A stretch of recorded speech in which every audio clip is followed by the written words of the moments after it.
Play वाला जो नियम है ना, वो ओवर में देरी पे पेनल्टी लगेगी।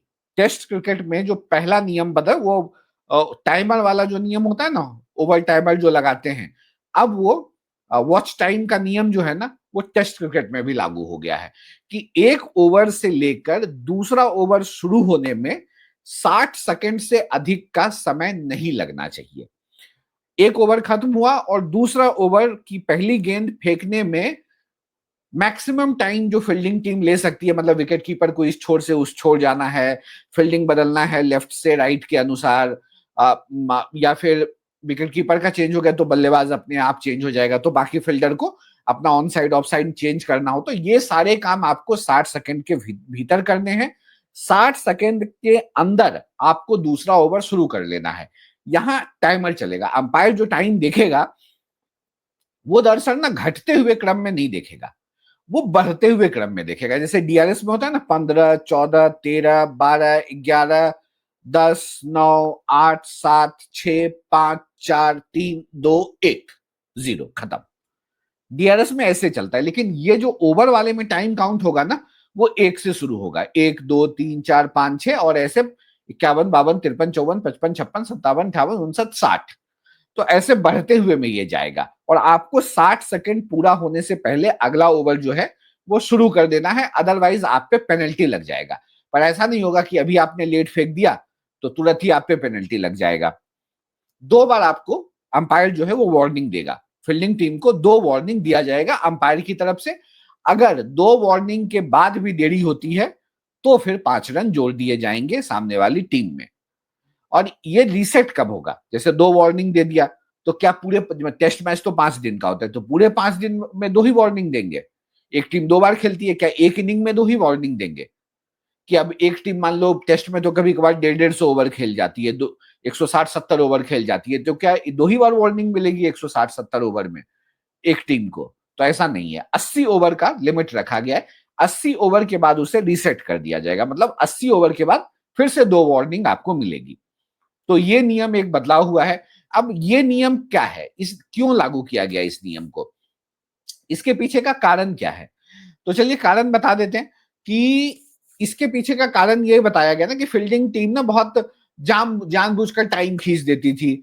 टेस्ट ओवर में एक दिन में 90 ओवर का नियम है कि 90 ओवर होने हैं। 90 ओवर शायद ही हो पाते हैं अगर बहुत ज्यादा स्पिनर आप नहीं खेल रहे, मतलब सब कॉन्टिनेंट में अगर आप नहीं खेल रहे, जहां पे स्पिनर ने बहुत ओवर डाला हुआ है, 3-3 स्पिनर्स खेल रहे हैं, कम से कम बॉलिंग डाल रहे हैं स्पिनर्स ऑलराउंडर, यहां तो 90 ओवर हो जाता है, 88-90 हो जाता है।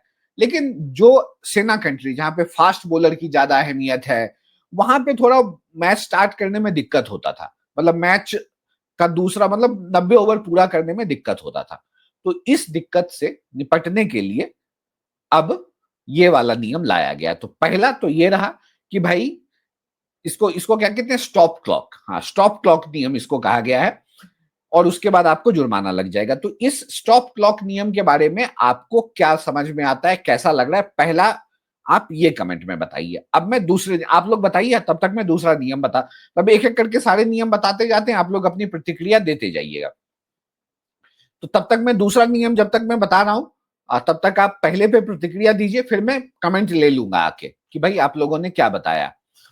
तो दूसरा, गेंद पर लार लगाने पे जो है, जो आप सलाइवा वगैरह या पसीने वगैरह लगाते हैं, तो वो अब लगाना जो है वो थोड़ा सा, उसमें थोड़ा सा कंफ्यूजन है, क्योंकि बीच में कहा था कि आप लगा लो, अब शायद कह रहे हैं कि भाई नहीं लगा सकते, पेनल्टी हो जाएगा। खासकर ओडीआई वगैरह में, वो मतलब आप बहुत बार क्या होता है कि आप गेंद को ज्यादा घिस देते हो, भिगा देते हो, फिर वो गेंद जो है वो जल्दी खराब हो जाता है और फिर आप कहते हो कि यार गेंद चेंज कर दीजिए। तो अब ये नहीं चलेगा, आप बहुत अधिक ये सब चीजें नहीं कर सकते, सूखी हुई गेंद ही चेंज होगी। आप ऐसा नहीं करोगे कि स्लाइवा लगा दोगे, भिंगा दोगे और कहोगे चेंज कर लो थोड़ी सी। तो मतलब गेंद जो है वो चेंजिंग कंडीशन में होनी चाहिए, सूखी हुई होनी चाहिए, तभी जो है वो गेंद चेंज की जाएगी। उसके अलावा अगर आप ये बहुत ज्यादा काम करोगे स्विंग कराने के लिए या रिवर्स स्विंग कराने के लिए और गेंद पे जबरदस्ती आप अपना तिकड़म भिड़ाओगे, तो 5 रन की पेनल्टी वहां भी है। पहले क्या होता था कि खिलाड़ी जबरदस्ती गेंद घीस रहा है, चमका रहा है, इधर उधर रगड़ रहा है कि गेंद जो है वो जल्दी खराब हो जाए, फिर बदलवाएंगे। तो अब ऐसा नहीं होगा। तो अगर कोई गेंद बार बार घिस के रिवर्स स्विंग, मतलब फील्डिंग टीम अगर उसको बार बार घिस के अगर उसको रिवर्स स्विंग के काबिल बना दे रही है उस गेंद को, तो अब फील्डिंग टीम पे अंपायर जो है वो शक करेगी और गेंद को बदलने से मना कर देगी। तो ये दूसरा नियम था। तीसरा बता देता हूं कि एक वो बाउंड्री पे कैच वाला नियम, याद है ना कि बाउंड्री पे गए, पकड़े, उछलाए, फिर कूद गए, फिर उछला दिया, हवा में आके फिर उछला दिया, फिर अंदर आके कैच पकड़ लिए। तो अब कहा गया कि भाई ये सब चीजें नहीं चलेगी, आपको एक बार में कैच कंप्लीट करना पड़ेगा।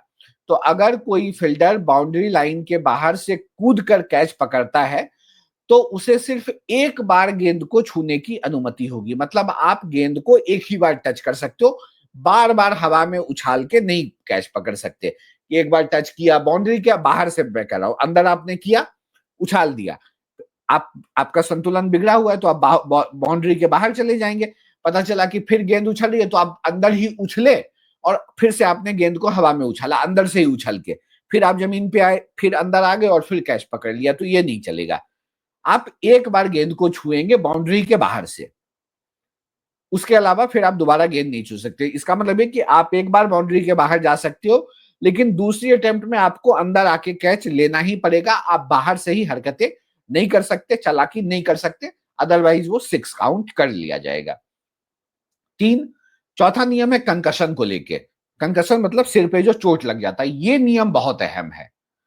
अब अगर कोई खिलाड़ी कंकशन की वजह से खेल छोड़ता है या बाहर जाता है, और अभी नहीं वो हो गया था कि शिवम दुबे को भेज दिए थे, कंकशन हो गया था और शिवम दुबे ने आके बिल्कुल गेम पलट दिया, मतलब बॉलर वो हुआ था। मतलब नियम तो ये है कि सेम स्तर का खिलाड़ी, सेम लेवल का खिलाड़ी, फिर बाद में ये नियम जोड़ा गया कि आपको बताना होगा, मतलब आपको बताना होगा कि बैटर्स कौन है, फील्डर्स कौन है और ऑलराउंडर कौन है, और फिर जिस स्तर का खिलाड़ी बाहर जाएगा उसी वाले ब्रैकेट में से कोई पिक किया जाएगा। तो अब कंकशन को लेके ये हो गया है कि आपको पहले से उन खिलाड़ियों के नाम देने होंगे जो कंकशन का सब्स्टिट्यूट होगा। 5 खिलाड़ियों के नाम आपको देने होंगे, जिसमें आपको ये भी बताना होगा कि ये बैटर है, ये फील्डर, ये ऑलराउंडर है और ये बॉलर है। अगर आपका बॉलर इंजर्ड होता है तो आपने जो लिखा है कि ये बॉलर है उसी बॉलर में से बुलाना होगा। अगर आपका ऑलराउंडर इंजर्ड होता है तो आपको बताना पड़ेगा कि वो ऑलराउंडर जो मैंने लिख के दिया है वही अंदर आएगा। और अगर बैट्समैन भी इंजर्ड होता है, उसके सिर पे चोट लगती है, तो जो बैट्समैन का नाम आपने लिख के दिया हुआ है पहले से, मैच के पहले से, उसी में से आपको पिक करना होगा। तो एक तो ये है। दूसरा कि अगर कोई सिर पे चोट लगने के कारण बाहर चला जाता है, मैच छोड़कर जाता है और उसके बदले कोई नया खिलाड़ी ग्राउंड पे आता है, तो जो खिलाड़ी बाहर गया है ना, उसको कम से कम 7 दिन का इंतजार करना पड़ेगा, 7 डेज। ऐसा नहीं है कि आज आपको एक T20 मैच में चोट लगी, बाहर गए, आपने थोड़ा बहुत इधर उधर किया, फिर सब कुछ ठीक हो गया, दूसरा T20 जो है वो 2 दिन के बाद है, तो आप दूसरा T20 खेल लोगे, ऐसा नहीं होगा। आपको 7 दिन का इंतजार करना पड़ेगा। 7 दिन के बाद ही आप टीम में आ सकते हो दोबारा खेलने के लिए। तो मतलब एक इसके पीछे का मकसद ये है कि भाई खिलाड़ियों का मतलब सर पे चोट बड़ी बात है। तो आईसीसी ने कहा है कि भाई हम सर की चोट को गंभीरता से लेते हैं और उसको हम आराम का, ठीक होने का बड़ा अच्छा, मतलब अच्छा टाइम देते हैं, अच्छा समय देते हैं, ताकि खिलाड़ी जो है वो बिल्कुल फिट होके अंदर आए और सिर पे चोट को अब हल्के में नहीं लिया जाएगा।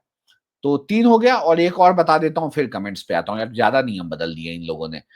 और शॉर्ट रन पे जो है अब पेनल्टी लगेगी।